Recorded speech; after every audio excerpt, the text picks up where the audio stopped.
কচুর সিজনে যে কোনো মাছ কচুরমুখী দিয়ে রান্না করলে খুবই ভালো লাগে। আমিও রান্না করি। সবাই কচুরমুখী দিয়ে মাছ রান্নাটা খুবই পছন্দ করে। যে কোনো মাছই কচুরমুখী দিয়ে রান্না করলে খুবই স্বাদ লাগে। আমি আজকে কচুরমুখী দিয়ে মাছ রান্না করব বন্ধুরা। তেলটা গরম হয়ে গেলে কচু দিয়ে আমি বেশ কিছুক্ষণ কচুটা একটু ভেজে নেব।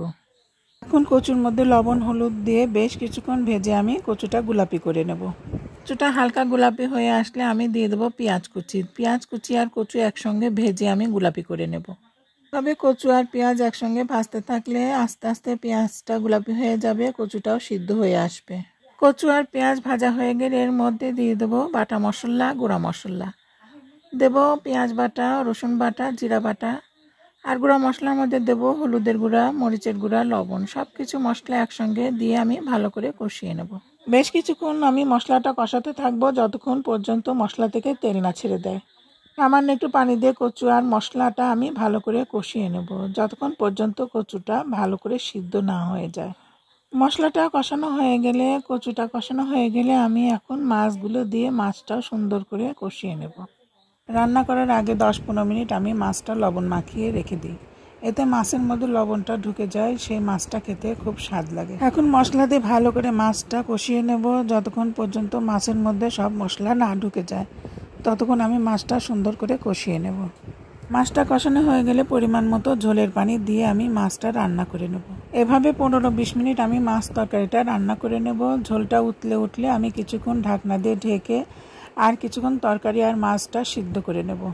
বেশ কিছুক্ষণ তরকারিটা আমি ঢেকে রান্না করে নিয়েছি। এখন ঢাকনাটা খুলে দেখে নেব তরকারিগুলো সিদ্ধ হয়েছে কিনা। তরকারিগুলো বেশ সুন্দর সিদ্ধ হয়ে গিয়েছে। এখন একটু নাড়াচাড়া করে রান্না করে নেব। তরকারিটা প্রায় রান্না হয়ে এসেছে। এখন নামানোর আগ দিয়ে আমি জিরা বাটা দিয়ে নামিয়ে নেব। রান্নাটা ভালো লাগলে আমার মতো আপনারা রান্না করে খেয়ে দেখবেন। কচুর এই তরকারি রান্নাটা আসলেও খুব মজাদার, খেতে খুবই স্বাদ। আপনারা খেয়ে দেখবেন আর ভালো লাগলে লাইক কমেন্ট করে আপনারা আমার পাশেই থাকবেন। প্রত্যেকটা তরকারি সিজনের সময় আলাদা আলাদা স্বাদ লাগে। এই কচুর সিজনের সময় কচুর তরকারিটা এত স্বাদ লাগে যে বলে বোঝানো যাবে না।